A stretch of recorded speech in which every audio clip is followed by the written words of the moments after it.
자, 이제 2020년 마지막 주일입니다. 지금까지 변함이 없이 위드 지저스, 우리가 1년 동안 예수와 함께 합시다, 이런 신앙으로 시작을 했습니다. 이렇게 예수님과 함께 1년 흔들리지 않고 함께 하신 여러분들에게 하나님의 위로와 축복이 가득하기를 주님의 이름으로 축원합니다. 믿음은 배우면서 성장을 합니다. 배우지 않아도 될 만큼 완벽한 신앙인은 없습니다. 배우되 어리석은 사람에게서도 배우고 지혜로운 사람에게서도 배워야 되는 겁니다.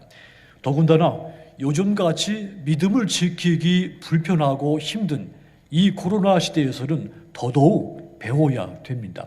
지금껏 누구도 경험하지 못한 그런 현실을 지금 겪고 있기 때문입니다. 오늘 이 청지기 비유 말씀을 통해 여러분들의 신앙이 더욱 성숙해지기를 주님의 이름으로 부탁을 드립니다. 이 청지기는 관리인을 말합니다. 구약시대에서 이 청지기는 히브리어 원문으로 보면 집에 위에 있는 사람, 이런 뜻입니다. 자, 그러니까 노예의 우두머리라는 뜻이죠. 주인의 가사 전반을 돌아보고 관리하는 사람을 청지기라고 부른 겁니다. 이 청지기가 어떤 때는 귀족의 집이나 부유한 사람들의 집에서 일하는 그 하인들의 장으로도 불리기도 했죠. 자, 그러니까 이 청지기는 노예들의 우두머리, 모든 하인들의 장으로서 주인의 모든 것을 총관리하는 사람이죠. 그러다가 신약 시대에 와서는 이 청지기 신분이 다소 격상이 됩니다. 노동자들의 감독으로 불리고 혹은 자산을 관리하는 사람으로 달라지죠. 바울은 이 교회 안의 직분자들을 이 청지기의 비유를 많이 했습니다. 이 오늘 본문도 청지기에 대한 예수님의 비유입니다. 그런데 이 본문 내용이 얼른 납득이 되지가 않습니다. 그래서 많은 사람들이 이 오늘 청지기 비유 이해하기가 가장 어렵다고 이야기하죠. 이야기는 이렇습니다. 사업을 크게 잘하는 이 사업가가 있었다는 이야기죠. 자기가 손수 사업을 다 할 수가 없어서 똑똑하고 신실해 보이는 젊은 사람을 뽑아서 총 책임을 맡긴 것입니다. 지배인을 세운 겁니다. 주인은 그 젊은 지배인에게 이 사업체를 당신한테 맡길 테니 내가 없어도 잘 관리를 해달라, 이렇게 부탁을 하고는 먼 외국으로 나간 겁니다. 주인은 외국으로 간 후에 아무 소식이 없습니다. 젊은 지배인은 처음에는 주인의 사업체를 열심히 관리를 했습니다. 그런데 주인에게서 전혀 소식이 없게 되자 이제는 내 마음대로 해도 되는가 보구나, 이렇게 생각하기 시작한 것이죠. 그리고는 주인의 사업을 자기 마음대로 운영하기 시작을 했습니다.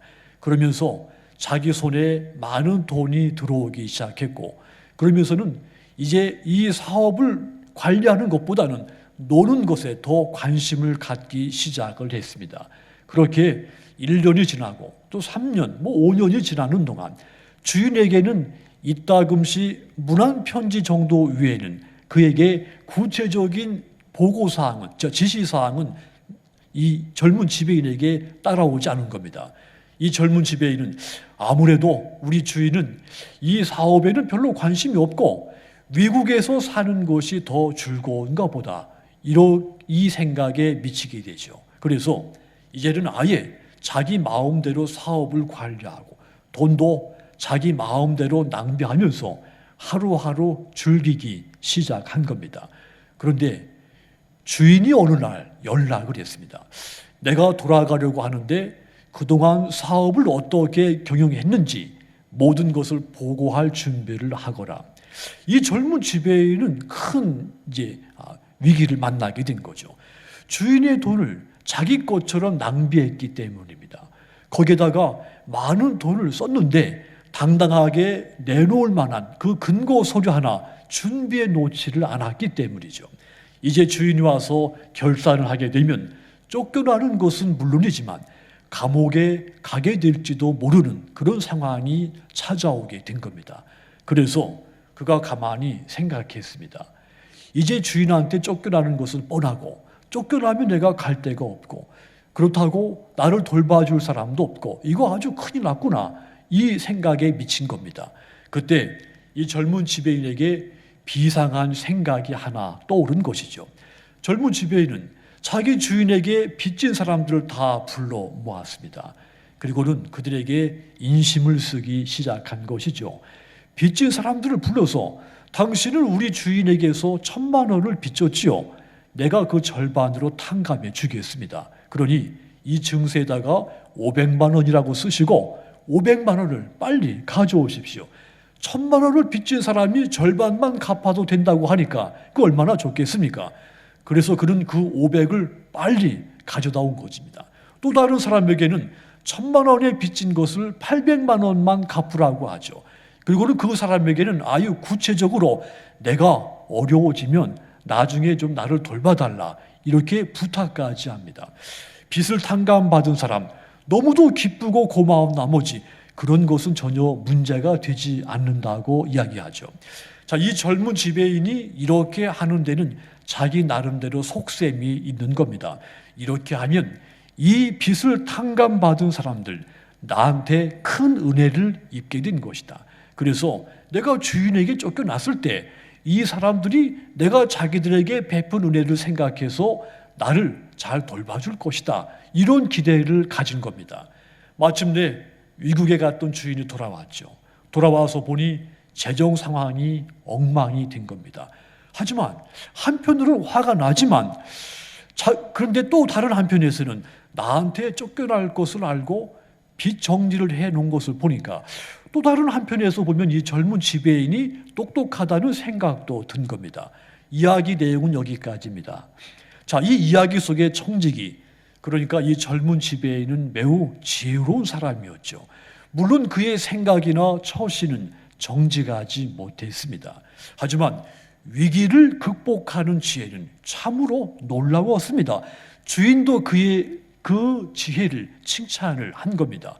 8절 다시 보시면 주인이 이 옳지 않은 청지기가 이를 지혜 있게 하였으므로 칭찬하였으니 이 세대의 아들들이 자기 시대에 있어서는 빛의 아들들보다 더 지혜로움이니라 그랬습니다. 주인도 청지기가 옳지 않은 행동을 했다는 것을 잘 알고 있었습니다. 물론 주인이 이 청지기가 자기 눈을 속이면서까지 행한 것, 그것을 칭찬한 것이 아닙니다. 그의 지혜를 칭찬한 것이죠. 위기 극복, 미래를 대비하는 그의 지혜를 칭찬을 한 겁니다. 그렇다면 주인은 어떤 칭찬? 자기가 쫓겨나게 됐을 때 미래를 대비하기 위해서 현재를 준비한 그 지혜를, 불의하지만 그 지혜를 칭찬한 것이죠. 자신의 미래를 준비하지 않는 사람보다 자신의 미래를 준비하는 사람이 훨씬 지혜로운 겁니다. 예수님은 이 비유를 제자들에게 말씀을 하신 겁니다. 제자들에게 이 비유 말씀하신 그 의미가 무엇입니까? 한마디로 이겁니다. 그대들아, 이 세상에서 소위 똑똑하다고 하는 사람들, 내일을 위해서 오늘을 지혜롭게 준비하는 것을 챙기는 것을 보아라. 영원한 가치가 없는 내일을 위해서 저들은 수단과 방법을 가리지 않고 준비하고 있는데 너희들은 지금 무엇을 하고 있느냐? 너희는 미래를 위해서 무엇을 준비하고 있느냐? 비록 옳지 않은 청지기가 옳지 않은 방법으로 미래를 준비했지만 준비했다는 그 사실만은 우리가 높이 칭찬해야 되지 않겠느냐? 저 불의한 청지기에게서 너희는 지혜를 배워야 된다. 이런 메시지인 겁니다. 불의한 청지기의 불의한 행동 자체만 보고 비판하지 말고 그들이 미래를 위해서 준비하는 그 지혜를 경청하고 배우라는 뜻입니다. 물론 청지기처럼 불의한 수단과 방법을 가지고 미래를 준비하라는 뜻은 아닙니다. 청지기들의 불의한 행동은 책망받아 마땅한 것이었죠. 하지만 그의 지혜 하나는 배워야 할 소중한 교훈이 있다는 말입니다. 그렇다면 여러분, 우리가 이 불의한 청지기에게서 배워야 할 신앙적인 영적인 지혜가 무엇입니까? 세 가지가 있습니다. 그에게서도 배울 것이 있다는 말입니다. 가장 먼저는 이 청지기가 내 인생에 주인이 있구나. 청지기가 주인을 기억했다고 하는 것, 이것을 우리가 배워야 되는 겁니다. 사실 이 청지기는 주인이 오랫동안 돌아오지 않자 주인을 까마득히 잊고 있었습니다. 심지어는 자기가 주인인 줄로 착각하고 있었습니다. 그런데 주인이 돌아온다는 연락을 받고는 내게 주인이 있구나, 이 사실을 크게 깨달아지게 된 겁니다. 이 청지기에게 주인은 사실 있으나마나한 존재, 아무 의미가 없는 존재였죠. 그런데 주인이 돌아와서 계산을 하자고 할 때는 달랐습니다. 비로소 아이고, 나에게도 주인이 있었구나, 이 사실은 너무도 크게 자기 마음에 다가온 것이죠. 그가 주인을 기억했다고 하는 것은 아주 중요한 교훈입니다. 끝까지 주인을 기억하지 않았다면 남의 돈을 탕진하다가 망한 그런 존재가 되었을 것이기 때문이죠. 여러분, 이 이야기는 남의 이야기가 아닙니다. 내 인생의 주인은 내가 아닙니다.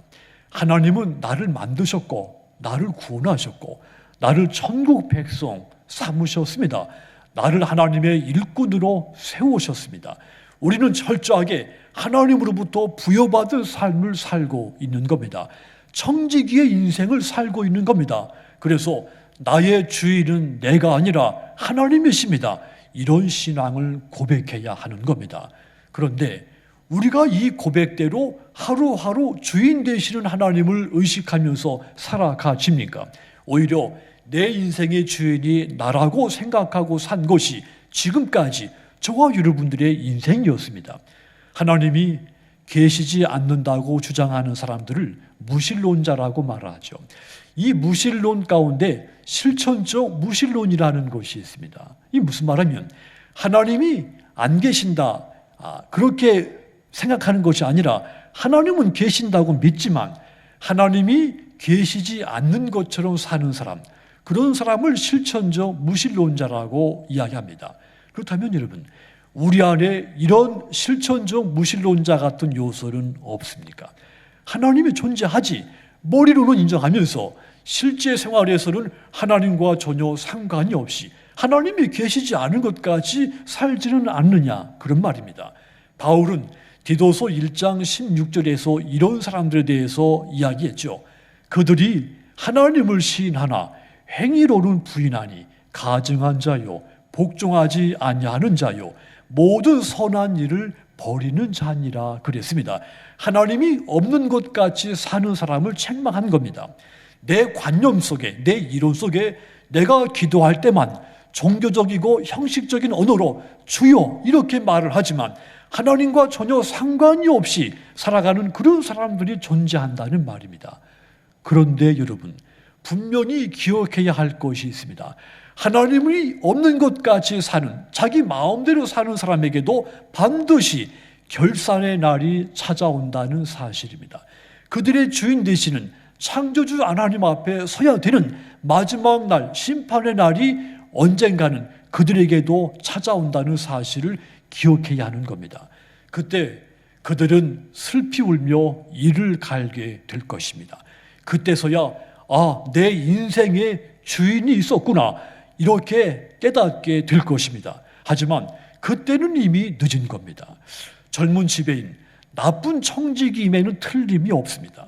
하지만 늦었지만 자기가 자기 인생의 주인으로 살고 왔지만, 그런데 이제는 내 인생의 주인이 존재하시는구나, 내 인생의 주인은 내가 아니라 주인이 있구나, 이것은 아주 중요한 발견이었습니다. 늦었지만 그에게 중요한 발견이 찾아온 겁니다. 이 점이 그에게서 배워야 할 아주 중요한 영적인 교훈인 겁니다.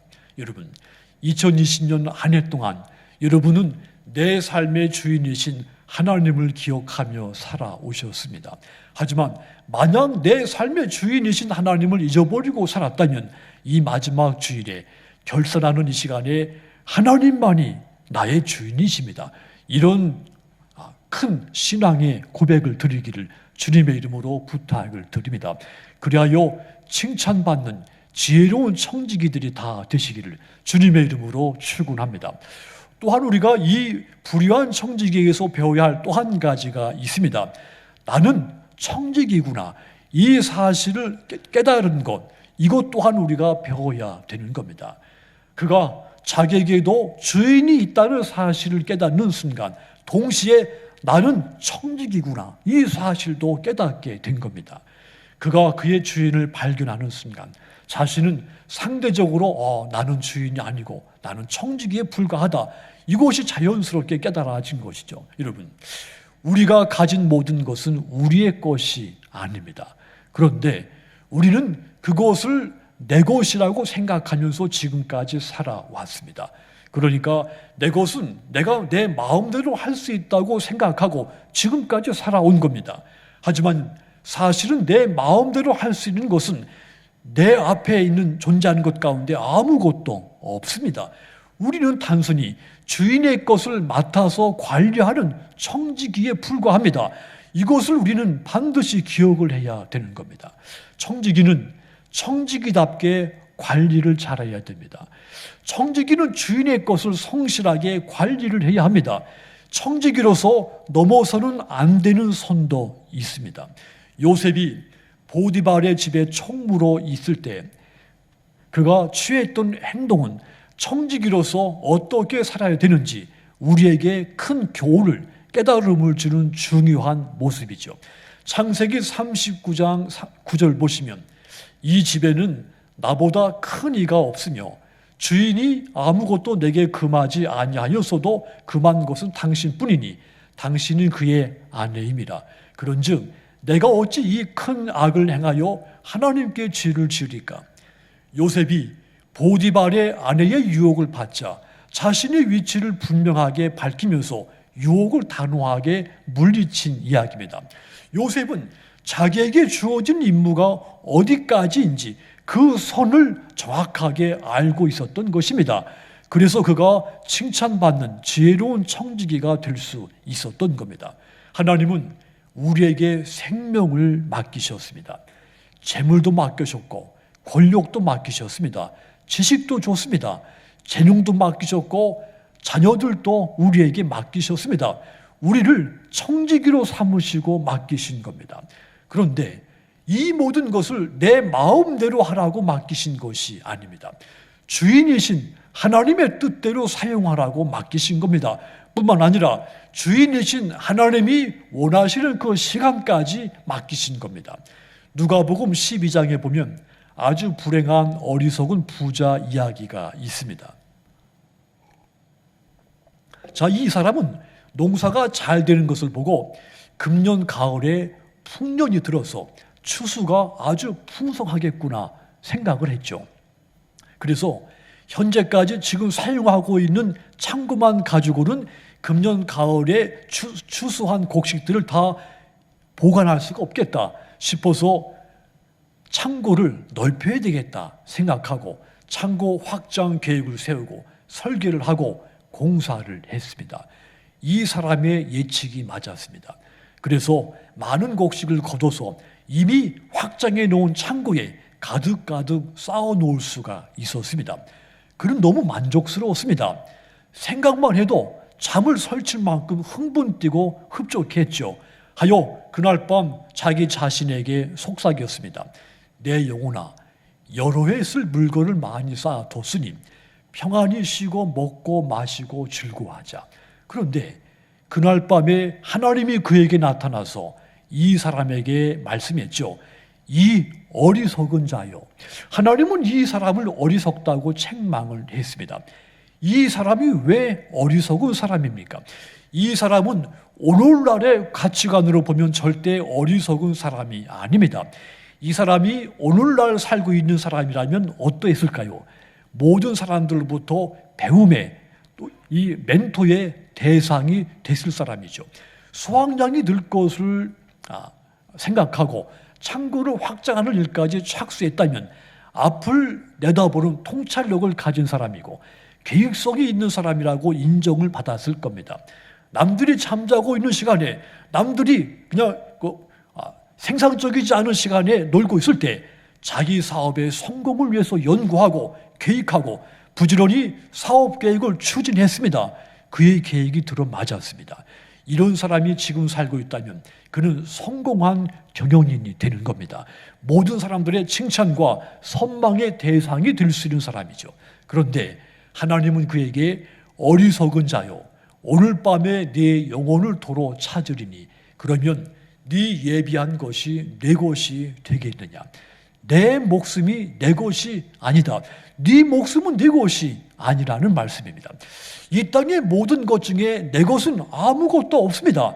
나는 그저 청지기로서 잠시 맡아서 관리하는 존재에 불과한 겁니다. 불효한 청지기가 이 사실을 늦었지만 깨닫게 된 겁니다. 이것이 그의 지혜입니다. 나는 청지기구나. 이것을 깨달아서 마침내 주인으로부터 지혜로운 청지기라는 칭찬, 소리를 들을 수가 있게 된 겁니다. 사랑하는 여러분, 하나님이 여러분에게 가정과 직장과 기업을 맡기셨습니다. 나는 청지기라는 사실을 기억하시고 하나님이 여러분에게 맡기신 것을 소중하게 여기시고 하나님의 뜻대로 이 일을 잘 사용하시기를 주님의 이름으로 부탁을 드립니다. 그리하여 여러분의 주인이신 하나님께로부터 칭찬받는 지혜로운 청지기들이 다 되시기를 주님의 이름으로 축원합니다. 또 한 가지 배울 것이 있습니다. 이 청지기는 자신의 실패를 인정하고 기억했습니다. 이것도 그에게서 배워야 되는 아주 중요한 지혜입니다. 이 사람은 재물을 무가치하게 낭비를 했다고 했습니다. 그는 철저하게 실패를 한 겁니다. 사업을 실패했지만 인생도 실패를 한 겁니다. 뒤늦게 이 사실을 그가 깨닫게 됐습니다. 만일 그가 자신의 실패를 인정하지 않고 깨닫지 못했다면 실패를 성공으로 만들 수 있는 그런 지혜가 떠오르지 않았을 겁니다.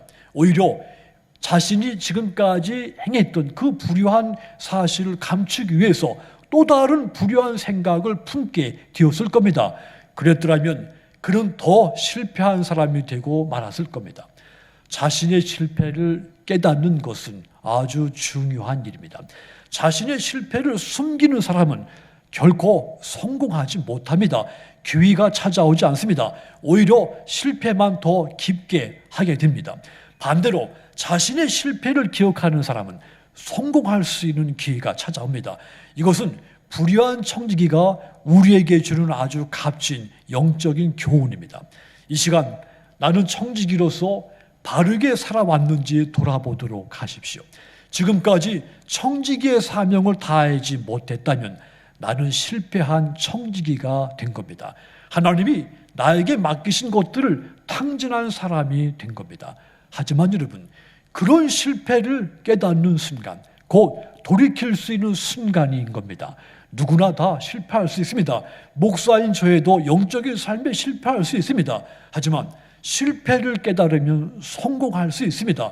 겸손하게 실패를 깨닫고 도리어 지혜로운 청지기, 칭찬받는 청지기가 그런 청지기가 여러분들이 다 되시도록 주님의 이름으로 부탁을 드립니다. 사랑하는 성도 여러분, 이제 2020년도가 저뭅니다. 여러분들은 지난 1년 동안 청지기로서 지혜롭고 충성하며 헌신되게 살아오셨습니다. 마지막까지 지혜로운 청지기, 칭찬받는 청지기로서 마지막 순간까지 성공을 하려면 나에게는 내 인생의 주인이 계시고 나는 다만 그분이 맡긴 것을 관리하는 청지기에 불과하고 나는 실패한 청지기였다는 사실 겸손하게 깨달아야 한다 말씀을 드렸습니다. 그리하여 내년 2021년 더욱 지혜롭고 칭찬받는 더욱 아름다운 여러분들의 삶이 되시기를 주님의 이름으로 축원합니다. 기도하겠습니다.